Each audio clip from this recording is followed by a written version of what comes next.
2023년 초여름 서울의 한 언론사 사무실에 긴급 뉴스가 들어왔다.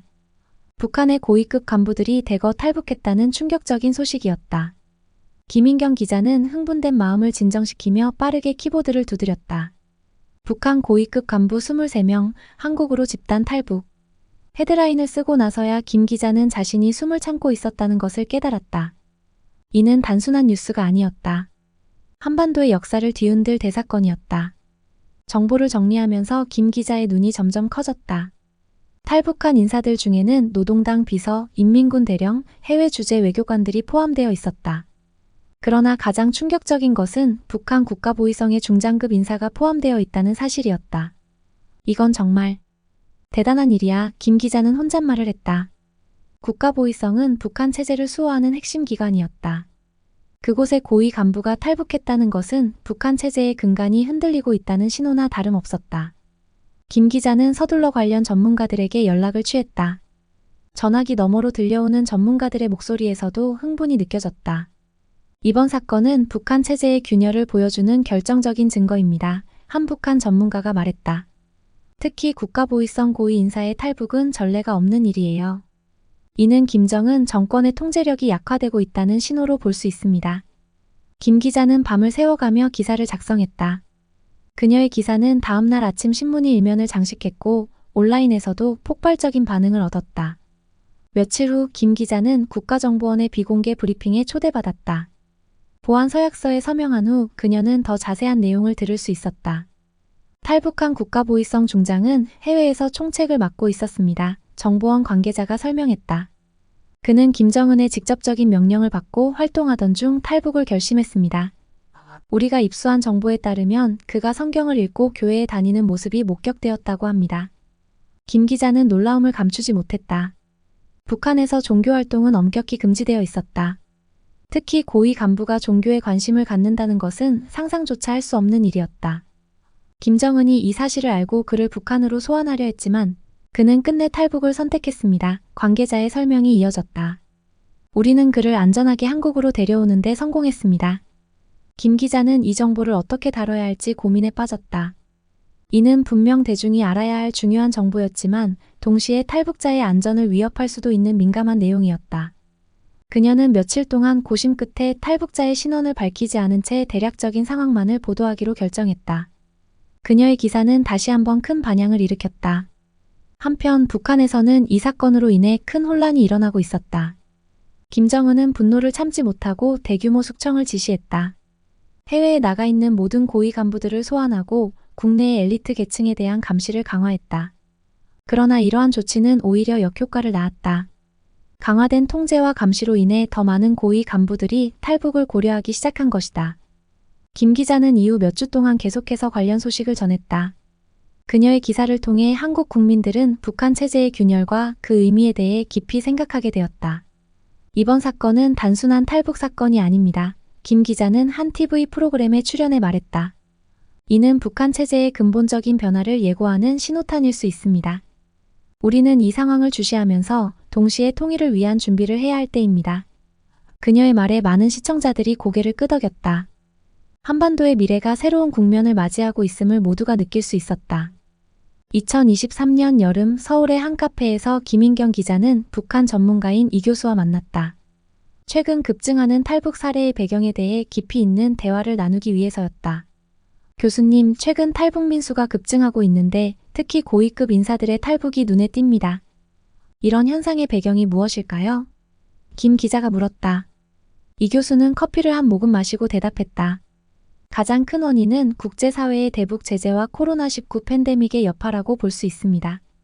이 두 가지 요인이 북한 경제를 극도로 악화시켰거든요. 구체적으로 어떤 영향이 있었나요? 김 기자가 추가 질문을 던졌다. 우선 국제 제재로 인해 북한의 주요 외화벌이 수단이 차단됐어요. 석탄 수출이 금지되고 해외 노동자 파견도 중단됐죠. 여기에 코로나19로 인한 국경 봉쇄로 중국과의 무역마저 크게 줄어들었습니다. 이 교수의 설명에 김 기자는 고개를 끄덕였다. 그렇다면 이런 상황이 고위급 인사들의 탈북과는 어떤 연관이 있을까요? 바로 그 지점이 핵심이에요. 이 교수가 목소리를 낮추며 말했다. 경제난이 심각해지자 김정은 정권은 해외에 파견된 외교관, 무역 일꾼들에게 엄청난 압박을 가하기 시작했어요. 어떤 수단을 써서라도 외화를 벌어오라는 거죠. 김 기자의 눈이 커졌다. 그게 불가능한 요구 아닌가요? 맞아요. 제재로 인해 합법적인 방법으로는 외화를 벌기 힘든 상황이니까요. 결국 이들은 불법적인 방법, 예를 들어 마약 밀매나 위조 지폐 제작 같은 일에 연루될 수밖에 없는 처지에 놓인 겁니다. 이어서 이 교수는 더 충격적인 사실을 털어놓았다. 심지어 일부 고위 간부들은 해외에서 사이버 범죄에 가담하도록 강요받고 있어요. 해킹을 통한 가상화폐 탈취 같은 일들이죠. 김 기자는 잠시 말을 잊은 채 이 교수의 말을 곱씹었다. 그녀는 이전에도 북한의 사이버 범죄에 대해 들어본 적이 있었지만 이렇게 조직적이고 광범위한 줄은 몰랐다. 그런데 이런 상황이 어떻게 탈북으로 이어지는 건가요? 김 기자가 다시 물었다. 이 교수는 깊은 한숨을 내쉬었다. 이들이 처한 딜레마를 생각해보세요. 불법 행위에 가담하면 언젠가는 국제사회의 제재 대상이 될 수 있어요. 반면 북한의 요구를 거부하면 본국으로 소환돼 처벌받을 위험이 있죠. 이런 상황에서 일부는 탈북을 선택하는 겁니다. 대화가 이어지는 동안 김 기자는 북한 고위 간부들의 고뇌를 상상해 보았다. 조국을 위해 일한다고 믿었던 그들이 어느 순간 범죄자가 되어가는 과정, 그리고 그 과정에서 느꼈을 혼란과 공포를 그려보았다. 그런데 교수님, 이런 상황이 단순히 해외 파견 인력에만 국한된 건 아닐 것 같아요. 북한 내부의 상황은 어떤가요? 김 기자가 물었다. 이 교수는 고개를 끄덕이며 대답했다. 맞습니다. 사실 내부 상황은 더 심각해요. 코로나19로 인한 봉쇄 조치로 주민들의 삶이 더욱 어려워졌어요. 장마당 활동이 제한되면서 생계 유지가 힘들어졌고 의료 시스템도 붕괴 직전이에요. 그렇다면 일반 주민들의 탈북도 늘어나고 있나요? 김 기자가 물었다. 네, 그렇습니다. 특히 중국과의 국경 지역에서 탈북 시도가 급증하고 있어요. 물론 국경 통제가 강화돼 예전보다 위험해졌지만 그만큼 절박한 상황이라는 거죠. 이 교수의 말에 김 기자는 깊은 생각에 잠겼다. 그녀는 탈북민들과의 인터뷰를 통해 그들의 고통을 간접적으로나마 체험한 적이 있었다. 하지만 지금 북한에서 벌어지고 있는 상황은 그 이상으로 심각해 보였다. 교수님, 이런 상황이 지속된다면 북한 체제에는 어떤 영향이 있을까요? 김 기자가 조심스럽게 물었다. 이 교수는 잠시 생각에 잠겼다가 대답했다. 장기적으로 봤을 때 북한 체제의 안정성에 큰 위협이 될 수 있습니다. 특히 고위급 인사들의 탈북은 체제 내부의 균열을 의미하죠. 이는 단순히 몇몇 개인의 선택이 아니라 북한 엘리트 계층 전반의 불만과 불안을 반영하는 것일 수 있어요. 김 기자는 이 교수의 말을 주의 깊게 들으며 노트에 빠르게 메모를 했다. 그녀는 이 정보를 바탕으로 새로운 기사를 쓸 생각에 가슴이 뛰었다. 마지막으로 한 가지만 더 여쭤볼게요. 김 기자가 말했다. 이런 상황에서 우리는 어떤 준비를 해야 할까요? 이 교수는 잠시 생각하더니 대답했다. 우선 탈북민들에 대한 지원과 통합 정책을 더욱 강화해야 합니다. 그들의 성공적인 정착은 향후 통일 과정에서 중요한 역할을 할 테니까요. 또한 북한의 변화 가능성에 대비한 다양한 시나리오를 준비해야 합니다. 급변 사태가 일어날 경우 우리가 어떻게 대응할 것인지, 국제사회와는 어떻게 협력할 것인지 등을 미리 고민해야 해요. 카페를 나서며 김 기자는 깊은 생각에 잠겼다. 그녀는 이번 취재를 통해 얻은 정보와 통찰을 어떻게 독자들에게 전달할지 고민했다. 단순한 사실 전달을 넘어 이 사건이 가진 의미와 향후 전망까지 포함한 깊이 있는 기사를 쓰고 싶었다. 그날 밤 김 기자는 늦은 시간까지 컴퓨터 앞에 앉아 기사를 작성했다. 그녀의 기사는 다음 날 아침 많은 독자들에게 북한의 현실과 한반도의 미래에 대해 생각할 기회를 제공했다.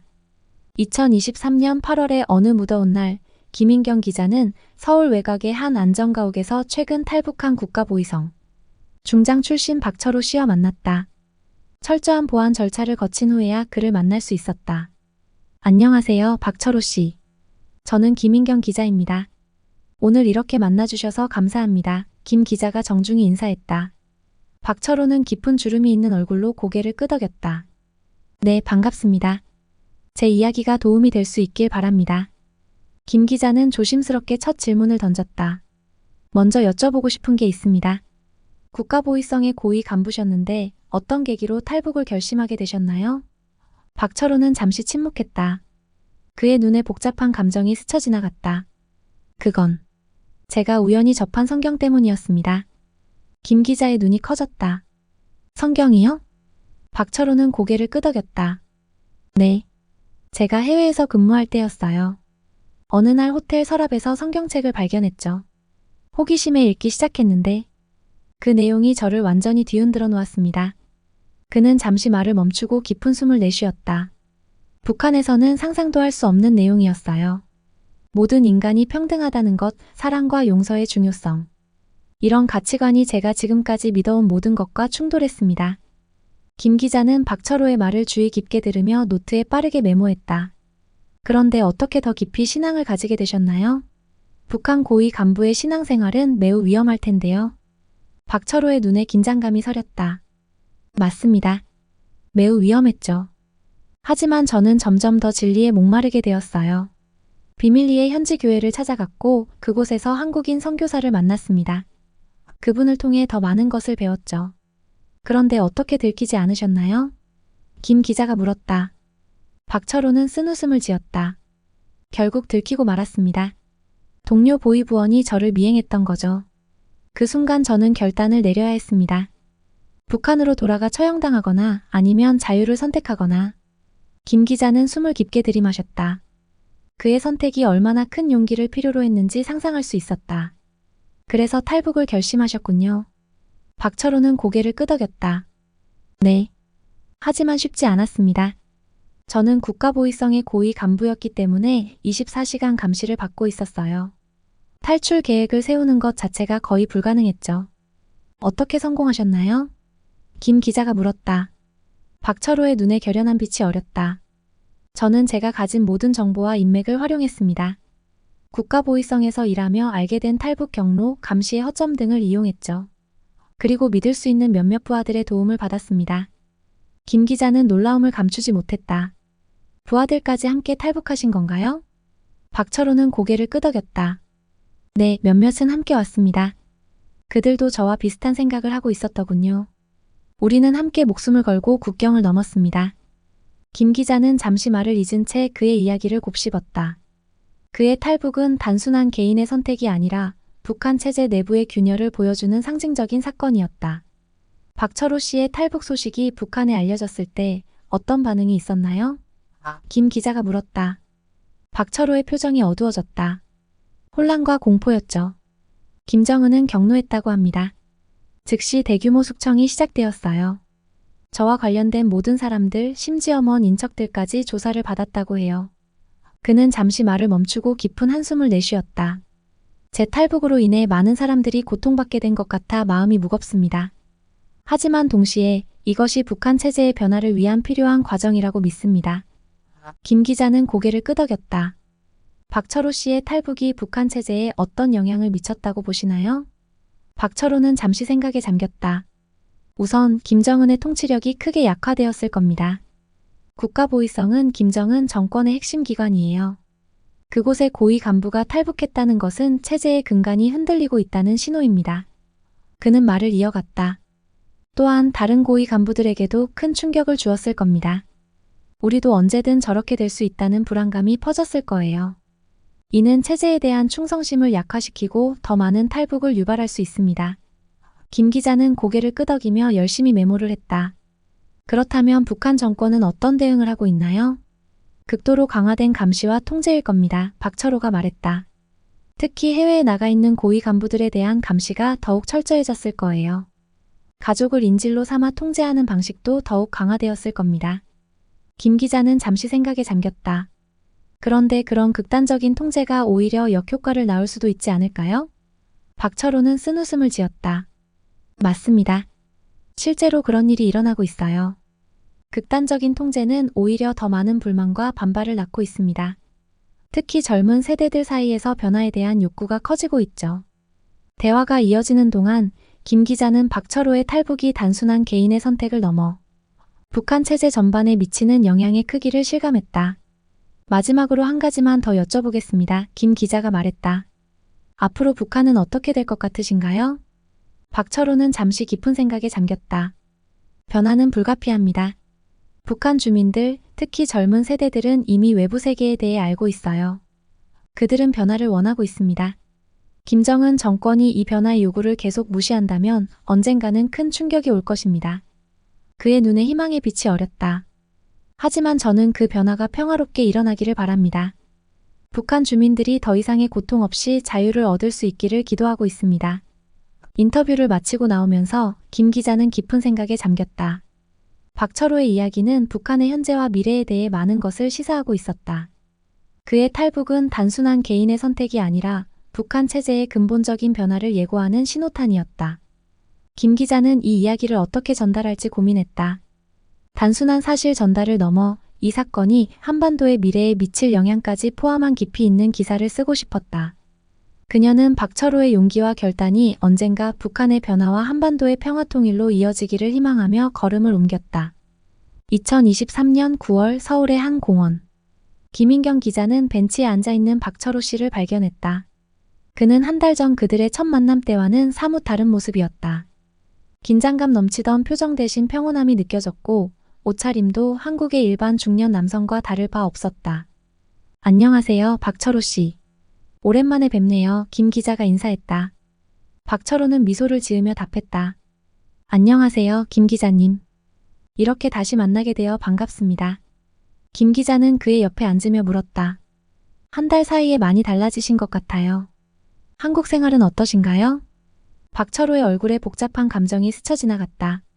솔직히 말씀드리면 매일이 놀라움의 연속입니다. 좋은 의미에서요. 어떤 점들이 가장 인상적이셨나요? 김 기자가 물었다. 박철호는 잠시 생각에 잠겼다가 대답했다. 가장 먼저 느낀 건 사람들의 표정이었어요. 북한에서는 늘 긴장감 넘치고 경직된 표정들이었는데 여기 사람들은 웃음이 가득하더군요. 특히 아이들의 밝고 천진난만한 모습에 깊은 감동을 받았습니다. 김 기자는 고개를 끄덕이며 경청했다.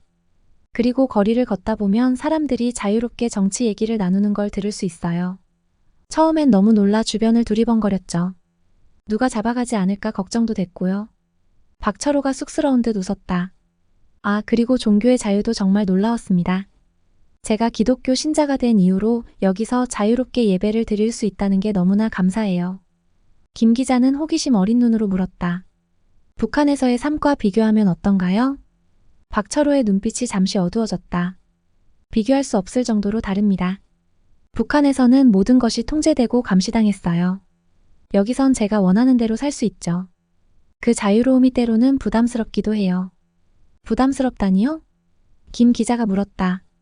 네, 모든 걸 스스로 결정해야 하니까요. 북한에선 모든 게 정해져 있었거든요. 직업, 거주지, 심지어 생각까지도요. 그런데 여기선 제가 선택해야 해요. 처음엔 그게 무서웠습니다. 김 기자는 깊이 공감하며 고개를 끄덕였다. 적응하는데 어려움은 없으셨나요? 박철호는 잠시 생각에 잠겼다. 물론 어려움도 많았죠. 언어가 달라 의사소통이 힘들었고 문화 차이도 컸어요. 예를 들어 처음에는 사람들이 너무 솔직하게 자신의 의견을 말하는 걸 보고 불편했어요. 북한에선 늘 조심스럽게 말해야 했거든요. 그는 잠시 말을 멈추고 주변을 둘러보았다. 그리고 이런 풍요로움에 적응하는 것도 쉽지 않았어요. 북한에선 상상도 못할 만큼 많은 물건들, 음식들. 처음엔 어지러울 정도였죠. 김 기자는 고개를 끄덕이며 물었다. 그런 어려움들을 어떻게 극복하셨나요? 박철호의 얼굴에 따뜻한 미소가 번졌다. 많은 분들의 도움이 있었습니다. 정착 도우미 선생님, 교회분들, 그리고 같은 탈북민 동료들. 그분들의 따뜻한 배려와 이해 덕분에 조금씩 적응해 나갈 수 있었어요. 특별히 기억에 남는 에피소드가 있다며? 김 기자가 물었다. 박철호는 잠시 생각하더니 웃음을 지었다. 아, 처음으로 지하철을 탔을 때가 기억나네요. 너무 복잡해서 길을 잃어버렸어요. 당황해서 어쩔 줄 몰라 하고 있는데 한 고등학생이 다가와 친절하게 길을 알려줬죠. 그 순간 정말 감동받았어요. 북한에선 상상도 못할 일이니까요. 김 기자는 흥미롭게 듣고 있었다. 한국 사회에 대해 새롭게 알게 된 점들은 무엇인가요? 여러 가지가 있네요. 박철호가 대답했다. 우선 한국 사회의 다양성에 놀랐어요. 북한에선 모두가 똑같은 생각을 해야 했는데 여기선 서로 다른 의견을 존중하며 공존하더라고요. 그리고 개인의 능력과 노력을 중요하게 여기는 문화도 인상적이었습니다. 그는 잠시 생각에 잠겼다가 말을 이었다. 또 한 가지 놀라웠던 건 한국의 기술력이에요. 스마트폰, 인터넷, 첨단 의료시설. 처음엔 마치 SF 영화 속에 온 것 같았어요. 김 기자는 고개를 끄덕이며 물었다. 그런데 한국 사회의 문제점도 보셨을 것 같아요. 어떤 점들이 아쉬웠나요? 박철호는 조심스럽게 대답했다. 경쟁이 너무 심한 것 같아요. 어린 학생들부터 직장인들까지 모두가 치열하게 경쟁하는 모습을 보며 안타까웠습니다. 그리고 빈부격차도 꽤 크다고 느꼈어요. 그는 잠시 말을 멈추고 깊은 숨을 내쉬었다. 하지만 이런 문제들에 대해 사회가 공개적으로 토론하고 해결책을 모색하는 모습을 보며 희망을 느꼈습니다. 북한에선 상상도 할 수 없는 일이니까요. 김 기자는 호기심 어린 눈으로 물었다. 북한에 있는 가족이나 지인들이 생각나실 텐데 어떠세요? 박철호의 얼굴에 순간 그림자가 졌다. 네, 매일 밤 그들 생각에 잠을 이루지 못합니다. 특히 제 탈북으로 인해 그들이 겪었을 고통을 생각하면 가슴이 찢어질 것 같아요. 그는 잠시 말을 멈추고 깊은 한숨을 내쉬었다. 하지만 동시에 제가 여기서 경험한 자유와 민주주의를 언젠가는 그들도 누릴 수 있기를 간절히 바랍니다. 그것이 제가 이 자리에 있는 이유이기도 하고요. 김 기자는 공감의 눈빛으로 고개를 끄덕였다. 앞으로의 계획은 어떻게 되시나요? 박철호의 눈에 결연한 빛이 어렸다. 우선은 한국 사회에 완전히 적응하는 것이 목표입니다. 언어도 더 공부하고 이 사회의 문화와 가치관도 깊이 이해하고 싶어요. 그리고 나서는 제가 가진 북한에 대한 지식과 경험을 활용해 남북 관계 개선에 기여하고 싶습니다. 그는 잠시 말을 멈추고 주변을 둘러보았다. 언젠가는 이런 자유와 번영이 북한에도 찾아올 거라고 믿습니다. 그날이 올 때까지 저는 최선을 다해 준비하고 노력할 겁니다. 김 기자는 깊은 감동을 느끼며 마지막 질문을 던졌다. 마지막으로 한국 사회에 하고 싶은 말씀이 있다며? 박철호는 진지한 표정으로 대답했다. 한국 사회가 가진 자유와 민주주의 그리고 경제적 번영을 당연하게 여기지 말아주셨으면 좋겠습니다. 이 모든 것이 얼마나 소중한지 북한에서 온 저희들은 너무나 잘 알고 있거든요. 그리고 통일에 대한 관심과 노력을 계속 이어나가 주셨으면 합니다. 우리는 결국 한 민족이니까요. 인터뷰를 마치고 공원을 나서는 김 기자의 마음은 무거웠다. 박철호의 이야기는 단순한 개인의 적응기를 넘어 분단된 한반도의 현실과 통일의 필요성을 다시 한번 일깨워주는 것이었다. 그녀는 이 이야기를 통해 독자들에게 어떤 메시지를 전할 수 있을지 고민했다. 탈북민들의 적응을 돕는 것, 그들의 경험을 통해 우리 사회를 되돌아보는 것, 그리고 통일을 위한 준비의 중요성. 이 모든 것들이 그녀의 기사에 담겨야 할 것이다. 김 기자는 깊은 숨을 내쉬며 걸음을 옮겼다. 그녀의 손에는 박철호의 이야기가 그리고 그 이야기가 던지는 질문들이 무겁게 쥐어져 있었다. 2023년 10월 서울의 한 회의실. 김인경 기자는 북한 문제 전문가들과 함께 앉아 최근의 탈북 증가 현상과 그 영향에 대해 토론하고 있었다. 참석자들 중에는 통일부 관계자, 북한학 교수, 그리고 탈북민 지원 단체의 대표도 있었다. 최근 고위급 탈북이 증가하고 있는 현상에 대해 어떻게 보시나요? 김 기자가 물었다. 통일부 관계자가 먼저 입을 열었다. 이는 북한 체제의 불안정성을 보여주는 중요한 신호라고 봅니다. 특히 박철호 씨와 같은 국가보위성 고위 간부의 탈북은 전례가 없는 일이죠. 이는 북한 엘리트 계층 내부의 동요를 의미합니다. 북한학 교수가 덧붙였다. 동의합니다. 그리고 이런 현상은 앞으로 더 가속화될 가능성이 높아요. 북한의 경제난이 지속되는 한, 특히 제재로 인해 외화벌이가 어려워진 상황에서 해외 파견 인력들의 탈북은 계속 늘어날 겁니다. 탈북민 지원 단체 대표가 말을 이었다. 실제로 최근 우리 단체로 오는 탈북 상담 건수가 크게 늘었어요. 특히 해외에 나가 있는 북한 주민들로부터의 문의가 많습니다. 김 기자는 고개를 끄덕이며 다음 질문을 던졌다. 이런 상황이 북한 체제에 어떤 영향을 미칠까요? 북한학 교수가 대답했다. 단기적으로는 김정은 정권의 통제가 더욱 강화될 겁니다. 이미 해외 파견 인력에 대한 감시가 강화되고 있고 국내에서도 사상 교육과 감시가 더욱 철저해지고 있어요. 통일부 관계자가 덧붙였다. 하지만 장기적으로는 체제의 균열을 막기 어려울 겁니다. 강압적인 통제는 오히려 더 많은 반발을 낳을 수 있거든요. 특히 젊은 세대들 사이에서 변화에 대한 요구가 커지고 있다는 정보가 있습니다. 김 기자는 잠시 생각에 잠겼다가 물었다. 그렇다면 우리는 이런 상황에 어떻게 대응해야 할까요? 탈북민 지원 단체 대표가 먼저 대답했다. 우선 탈북민들에 대한 지원과 통합 정책을 더욱 강화해야 합니다. 특히 고위급 탈북민들의 경우 그들이 가진 정보와 경험을 잘 활용할 수 있는 방안을 마련해야 해요. 통일부 관계자가 동의하며 말을 이었다. 맞습니다. 그리고 동시에 북한의 변화 가능성에 대비한 다양한 시나리오를 준비해야 합니다. 급변 사태가 발생했을 때 우리가 어떻게 대응할 것인지, 국제사회와는 어떻게 협력할 것인지 등을 미리 고민해야 해요. 북한학 교수가 덧붙였다. 또한 북한 주민들에게 외부 정보를 전달하는 노력도 계속해야 합니다. 라디오 방송, USB, 풍선 등 다양한 방법을 통해 북한 주민들에게 외부 세계의 실상을 알리는 것이 중요해요. 김 기자는 고개를 끄덕이며 다음 질문을 던졌다. 국제사회의 역할은 어떻게 보시나요? 통일부 관계자가 대답했다. 국제사회의 역할이 매우 중요합니다. 대북 제재를 유지하면서도 동시에 북한과의 대화 채널을 열어두는 균형 잡힌 접근이 필요해요. 특히 인도적 지원은 계속되어야 합니다. 북한학 교수가 덧붙였다. 그리고 중국의 역할도 중요합니다. 중국이 북한에 대해 어떤 태도를 취하느냐에 따라 상황이 크게 달라질 수 있어요. 우리는 중국과의 외교적 노력도 게을리해서는 안 됩니다. 김 기자는 잠시 생각에 잠겼다가 물었다. 탈북민들의 증언에 따르면 북한 내부의 변화도 감지되고 있다고 하는데 이에 대해서는 어떻게 보시나요?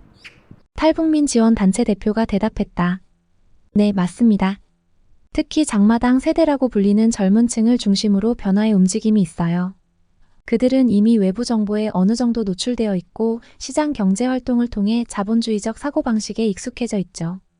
북한학 교수가 덧붙였다. 그리고 최근에는 휴대전화 사용이 늘면서 정보 유통이 더욱 활발해지고 있습니다. 물론 북한 당국의 통제가 있지만 완벽한 통제는 불가능해요. 이런 변화들이 쌓이다 보면 언젠가는 큰 변화로 이어질 수 있습니다. 김 기자는 고개를 끄덕이며 다음 질문을 던졌다. 그렇다면 우리 사회는 이런 변화에 어떻게 준비해야 할까요? 통일부 관계자가 대답했다. 우선 통일에 대한 국민적 공감대를 형성하는 것이 중요합니다. 통일이 가져올 긍정적인 효과와 함께 예상되는 부담에 대해서도 솔직하게 논의해야 해요. 탈북민 지원 단체 대표가 말을 이었다. 그리고 탈북민들의 성공적인 정착을 돕는 것도 중요합니다. 그들의 경험은 향후 통일 과정에서 매우 중요한 자산이 될 수 있어요. 북한학 교수가 덧붙였다. 또한 북한에 대한 이해를 높이는 교육도 필요합니다. 편견과 고정관념을 버리고 같은 민족으로서 그들을 이해하고 포용할 수 있는 자세가 필요해요. 김 기자는 잠시 생각에 잠겼다가 마지막 질문을 던졌다. 마지막으로 앞으로의 남북 관계에 대해 어떤 전망을 하시나요? 참석자들은 잠시 침묵했다. 통일부 관계자가 조심스럽게 입을 열었다. 단기적으로는 현재의 경색 국면이 지속될 가능성이 높습니다. 하지만 장기적으로는 변화의 가능성이 있어요. 북한의 내부 변화, 국제 정세의 변화 등이 새로운 기회를 만들어낼 수 있습니다. 북한학 교수가 덧붙였다. 동의합니다. 그리고 우리는 그 변화의 순간을 놓치지 않도록 항상 준비하고 있어야 합니다. 평화적인 방법으로 통일을 이루는 것, 그것이 우리의 궁극적인 목표가 되어야 해요. 탈북민 지원 단체 대표가 마지막으로 말을 이었다. 그 과정에서 가장 중요한 것은 북한 주민들의 인권과 삶의 질 향상입니다. 우리의 모든 노력은 결국 그들의 행복한 삶을 위한 것이어야 해요. 회의가 끝나고 김 기자는 깊은 생각에 잠겼다. 그녀는 이 복잡한 상황을 어떻게 독자들에게 전달할 수 있을지 고민했다. 단순한 사실 전달을 넘어 이 사건들이 한반도의 미래에 미칠 영향과 우리 사회가 준비해야 할 과제들을 명확하게 제시하고 싶었다. 그녀는 컴퓨터 앞에 앉아 기사를 쓰기 시작했다.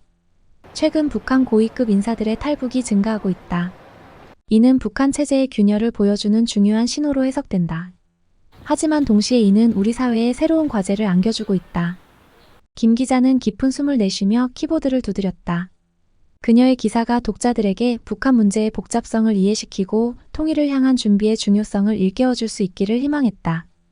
그녀의 기사는 다음날 아침 신문이 일면을 장식했고 많은 독자들에게 깊은 생각거리를 던져주었다. 한반도의 미래는 여전히 불확실했지만 그 속에서도 희망의 빛은 꺼지지 않고 있었다. 김인경 기자의 기사가 발표된 후 한국 사회에서는 북한 문제와 통일에 대한 관심이 크게 고조되었습니다. 여러 언론사에서 후속 보도를 내놓았고 전문가들의 토론회가 연이어 열렸습니다. 정부도 이 문제의 중요성을 인식하고 대북 정책 재검토 작업에 착수했습니다. 2023년 11월 초 청와대에서는 대통령 주재로 남북관계 특별회의가 열렸습니다. 회의에는 통일부, 외교부, 국방부 장관을 비롯해 국정원장, 여야 정당 대표들이 참석했습니다. 대통령은 모두 발언에서 북한의 변화 움직임을 주시하면서 우리의 대응 전략을 재정립할 때라고 강조했습니다. 이어 평화통일을 향한 장기적인 로드맵을 마련하되 급변 사태에 대비한 단기적 대책도 함께 준비해야 한다고 말했습니다. 회의 결과 정부는 다음과 같은 새로운 대북 정책 방향을 발표했습니다. 탈북민 지원 강화, 고위급 탈북민들의 정보를 체계적으로 수집하고 활용할 수 있는 시스템 구축, 대북 정보 유입 확대, 라디오 방송, 인터넷, SNS 등 다양한 채널을 통해 북한 주민들에게 외부 정보 전달 노력 강화, 인도적 지원, 지속 국제기구를 통한 식량, 의약품 지원 등 인도적 지원은 정치적 상황과 관계없이 지속, 국제 공조 강화, 미국, 중국, 일본, 러시아 등 주변 국가의 협력을 통해 북한 문제에 대한 공동 대응 방안 모색, 통일 교육 확대, 학교와 사회에서 통일의 필요성과 과정에 대한 교육 강화. 이러한 정부의 새로운 정책 방향은 여야를 막론하고 대체로 긍정적인 평가를 받았습니다. 다만 일부에서는 북한을 자극할 수 있다는 우려의 목소리도 있었습니다. 한편 북한은 이러한 한국의 움직임에 대해 강경한 반응을 보였습니다. 노동신문은 남조선 당국의 반동적 책동이라며 비난했고 대남 선전 매체들을 통해 체제 전복 시도라고 규정했습니다. 그러나 국제사회의 반응은 달랐습니다. 미국과 일본은 한국의 새로운 대북 정책을 환영한다는 입장을 밝혔고 중국도 한반도의 평화와 안정에 기여할 수 있기를 희망한다는 신중한 입장을 표명했습니다. 2023년 12월 유엔 총회에서는 북한 인권 결의안이 통과되었습니다. 이번 결의안에는 처음으로 북한 주민들의 정보 접근권 보장이라는 내용이 포함되었습니다. 이는 한국의 새로운 대북 정책이 국제사회에 영향을 미친 결과로 해석되었습니다. 2024년 새해가 밝았습니다. 한반도의 정세는 여전히 불안정했지만 변화의 조짐들이 나타나고 있었습니다. 북한 내부에서는 장마당을 중심으로 한 시장경제 활동이 더욱 활발해졌고 외부 정보의 유입도 점차 증가하고 있다는 소식이 들려왔습니다. 김인경 기자는 이러한 변화를 지켜보며 새로운 기사를 준비하고 있었습니다. 그녀는 한반도의 봄이라는 제목으로 연재 기사를 기획했습니다. 첫 회 기사에서 그녀는 이렇게 썼습니다. 변화의 바람이 한반도를 스치고 있다. 그 바람이 언제 꽃을 피울지는 아직 알 수 없다. 하지만 우리는 그 봄을 맞을 준비를 해야 한다. 평화와 번영의 새로운 한반도를 꿈꾸며 우리 모두가 작은 씨앗을 뿌리고 가꾸어 나가야 할 때다. 그녀의 기사는 많은 이들에게 희망과 도전의 메시지를 전했습니다. 한반도의 미래는 여전히 불확실했지만 평화와 통일을 향한 작은 걸음들이 계속되고 있었습니다.